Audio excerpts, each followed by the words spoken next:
Hai semuanya, ketemu lagi bareng Mihu di sini. Oh iya, kali ini Mihu akan membawakan alur cerita dari film Donghua yang berjudul Battle Through the Heaven. Mihu mengingatkan sekali lagi ya bahwa konten ini full spoiler.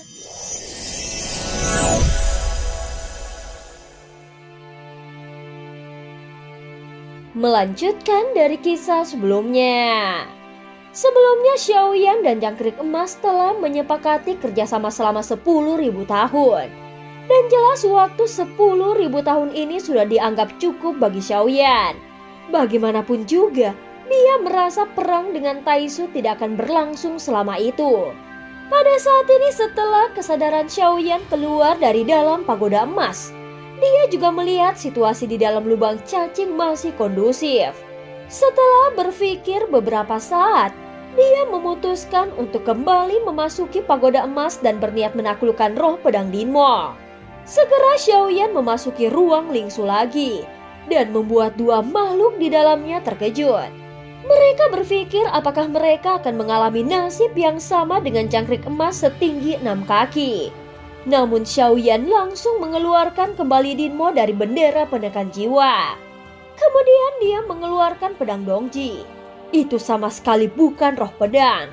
Setelah sosoknya muncul, terdengar suara tahanan roh dari balik jubah lengan bajunya.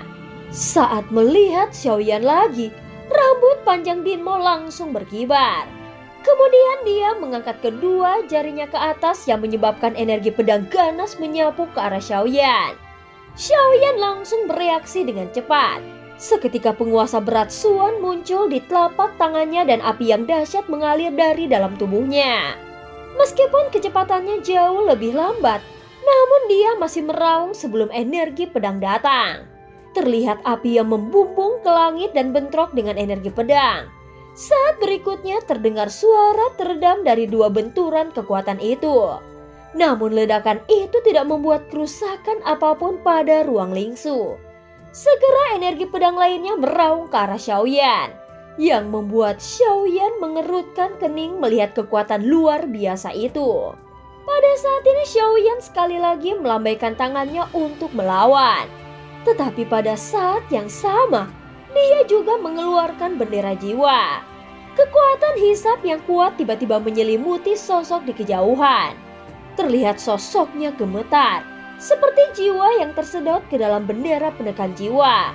Dan hanya pedang Dongji yang tersisa. Saat berikutnya Xiaoyan mengangkat jarinya dengan lembut, sehingga pedang Dongji berubah menjadi seberkas cahaya dan melesat ke arahnya. Segera Xiaoyan mengangkat tangannya dan pedang Dongji langsung menghilang. Setelah beberapa saat, Xiaoyan mengguncang bendera penekan jiwa lagi dan menekan Dinmo. Jika aku tidak bisa mengalahkanmu, maka aku akan menyegelmu. Mendengar kata-kata mendominasi dari Xiaoyan, Dinmo langsung mendengus dingin dan melihat Xiaoyan dengan jijik. Mari kita bekerja sama. Kau harus membantuku selama ribuan tahun. Dan aku akan melepaskanmu setelah 10.000 tahun. Aku juga akan melindungimu untuk sementara waktu. Atau aku akan mengembalikanmu ke Huaken. Sudut mulut Xiaoyan sedikit terangkat setelah mengatakannya. Kelopak mata tahanan roh yang berada di dalam lengan Xiaoyan langsung berkerut saat mendengarnya. Hei, pembunuh 1000 pedang, kau lebih mirip sedikit dengannya. Apa yang kau ucapkan lebih baik daripada apa yang kau janjikan. Tahanan roh segera bergumam dan matanya memutih, kemudian dia tertidur lagi. Bekerja sama? Berhentilah berbohong kepada aku. Tak satu pun dari kalian yang baik. Kalian hanya ingin mengendalikanku, ucap Dinmo mendengus dingin. Saat Xiaoyan mendengarnya, dia merasa bahwa ada yang tidak beres dengan apa yang dikatakannya. Dan merasakan kebenciannya terhadap Huaken. Aku hanya memintamu selama 10.000 tahun. Kalau tidak, aku akan menukarmu dengan bantuan dan menyerahkanmu kembali ke Huaken, ucap Xiaoyan berkata dan menatapnya dengan serius. Kemampuan Dinmo sebagai senjata dapat divisualisasikan memang terlihat sedikit mengintimidasi. Namun sebenarnya hal itu tidak terlalu berpengaruh kepadanya. Adapun tujuan Xiaoyan ingin bekerja sama dengannya adalah hanya untuk mendapatkan kepercayaannya. Setelah itu dia ingin mengetahui mengapa Huaken mempercayakan tugas untuk menemukan Dinmo kepadanya. "Bagaimana agar aku bisa mempercayaimu?" ucap Dinmo tampak ragu-ragu. Jelas dia sangat takut pada Huaken, sehingga Xiaoyan merasa pasti ada rahasia besar di antara mereka. "Kau tidak punya pilihan. Karena kau mengenali pedang Dongji, kau seharusnya bisa menebaknya. Aku baru saja ditugaskan oleh Huaken untuk menemukanmu. Apakah sekarang kau mau bekerja sama denganku? Maka aku tidak akan menyerahkanmu kepada Huaken. Hanya itu yang bisa aku janjikan kepadamu." Mendengar kata-kata Xiaoyan, mata Dinmo terlihat rumit.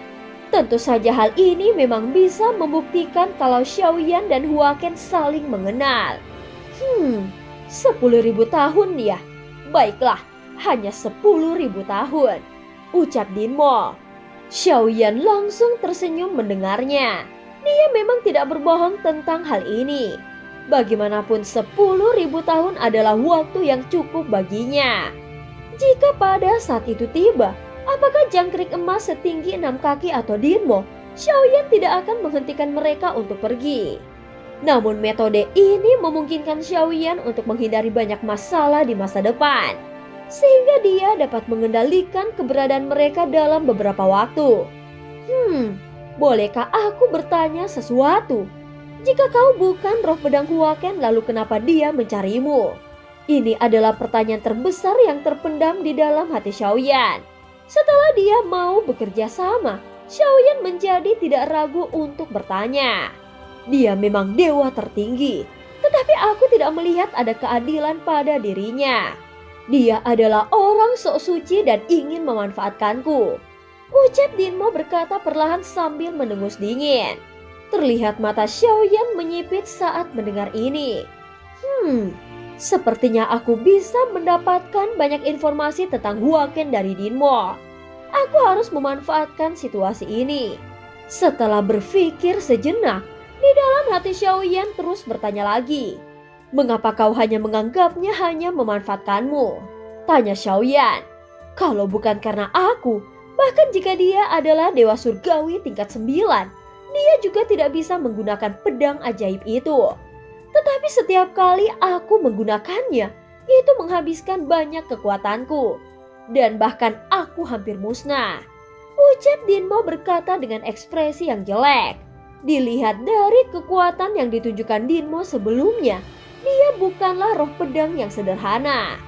Apalagi pedang ajaib yang dikendalikan oleh Huaken tidak bisa digunakannya sendiri dan masih membutuhkan bantuan Dinmo. Jadi kekuatanmu seharusnya tidak perlu diragukan lagi. Kalau begitu, aku harus mencobanya dan seharusnya tidak menimbulkan masalah apapun. Setelah mengatakannya, Xiaoyan segera mengeluarkan penguasa beratsuan dan langsung muncul di hadapannya. Segera Dinmo mengangkat jarinya yang membuat penguasa beratsuan berada di luar kendali Xiaoyan. Itu langsung melesat menuju Dinmo dengan kecepatan yang sangat cepat. Kemudian dia meraih penguasa beratsuan di tangannya. Wah, penggaris ini telah melahirkan semangat. Aku ingin mengikutimu untuk waktu yang sangat lama. Sejujurnya, ini pertama kalinya aku melihat penggaris yang sangat besar dan berat. Seluruh bilahnya juga dibuat dari Ibranium dan itu adalah bahan terbaik. Sayang sekali, saat Dinmo memegang penguasa beratsuan Xiaoyan, penampilannya perlahan berubah. Dari pria berjubah putih menjadi pria besar setinggi beberapa meter, kulitnya hitam dan ada garis merah di matanya. Seolah-olah penguasa beratsuan telah berubah menjadi wujud manusia. Dinmo segera mengangkat dan melambaikan tangannya, yang membuat sebuah bayangan tebal meraung. Xiaoyan melihat ke arah bayangan yang bersiul dan cahaya aneh tiba-tiba muncul di matanya. Dia juga bisa merasakan kekuatan ayunan ini. Dengan kekuatan langkah ke-9 Xiaoyan saat ini, dia dapat mengeksplorasi beberapa kekuatan aturan. Dan samar-samar bisa melihat kekuatan aturan yang terdapat pada bayangan penguasa beratsuan. Kemudian Xiaoyan mengalihkan pandangannya lagi ke arah sosok yang berada beberapa meter jauhnya. Segera sosok itu merentangkan telapak tangannya dan berubah menjadi cahaya hitam kemudian melolong ke arah Xiaoyan. Saat ini penguasa berat Suan seolah-olah telah diubah menjadi penguasa berat Suan 8 kehancuran dan dipegang di telapak tangan Xiaoyan. Tetapi saat ini penguasa berat Suan di tangannya bergetar tak terkendali. Xiaoyan segera menutup matanya dan merasakan seolah-olah penguasa berat Suan telah hidup kembali. Saat berikutnya kekuatan keabadiannya berubah menjadi api yang mengalir ke penguasa berat Suan dan dia mulai mengayunkannya. Saat ini di dalam bahtera, tubuhnya mengeluarkan aura api yang ganas dan segera terbang ke udara lalu bergegas menuju Kampan di dalam lubang cacing. Seketika ledakan gelombang api yang membumbung ke angkasa menggemparkan kehampaan. Di dalam lubang cacing ini, semua energi tidak bisa bertahan lama dan akan menghilang dalam sekejap.